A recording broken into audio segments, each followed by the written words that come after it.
Hey, Pastor Steve Waldron, a book I've been wanting to read for a long time, just finished it, Till We Have Faces. Now, weirdly enough, till I really got into this book, I always thought the title of this book, Till We All Have Faces. You know, maybe I'm thinking of the hymn, Till We All Get to Heaven or something, I don't know. But it's Till We Have Faces. And this is, what was her name? Etria Psyche, that was tied to the tree. And it's really a retelling of some Greek myth. You know, if you've ever read Surprised by Joy, which is one of the better biographies that I have ever read by C.S. Lewis, you know that he was raised basically around Greek and ancient mythologies, not just Greek. And that's what he taught. He taught classical mythology at Cambridge. He was an atheist till he was 30.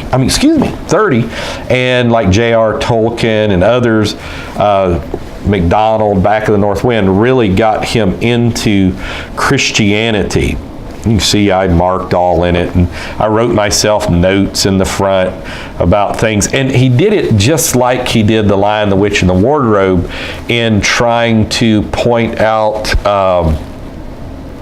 allegory and having allegory.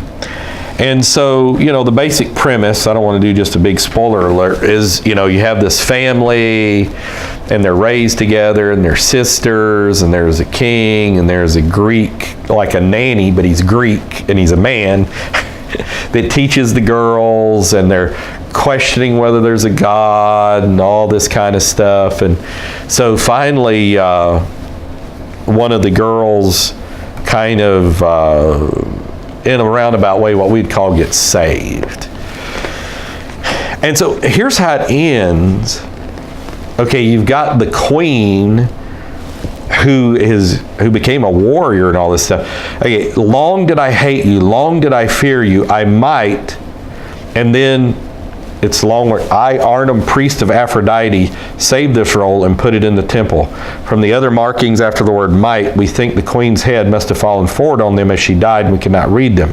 This book was all written by Queen Oriel of Glome, who is the most wise, just, valiant, fortunate, and merciful of all the princes, even though it's princesses, should be, known in our parts of the world. If any stranger intends a journey to Greece finds this book, let him take it to Greece with him, for that is what she seems mostly to have desired. The priest who comes after me has it in charge to give up the book to any stranger who will take an oath to bring it into Greece. So that's kind of neat. And so the Times gave a book review. C.S. Lewis, Till We Have Faces, is a reinterpretation of the love story of Cupid and Psyche, who I may have mentioned that when I did a little review of Hamilton's mythology. I don't know.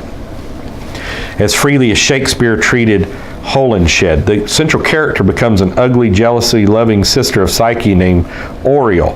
There are suggestions of a moral lesson about the values of reason and instinct. In the person of Oriel's Greek friend, the fox, Mr. Lewis makes a statement of the rational point of view of Oriel's conversion from the Grecian view to the acceptance of the miracle lies the moral point that Mr. Lewis wisely does not press on too strongly in this beautifully told tale. So they knew what he was driving at. That somewhere in all of this has to do with Christianity. Now, as far as there's times that it's gripping, I couldn't quit reading. There's times that it seemed forced, and on and so forth. So to me, it wasn't as well written as some of his other books. But interesting book, and a lot of people read these for various reasons. And Clive Staples Lewis died November 22nd.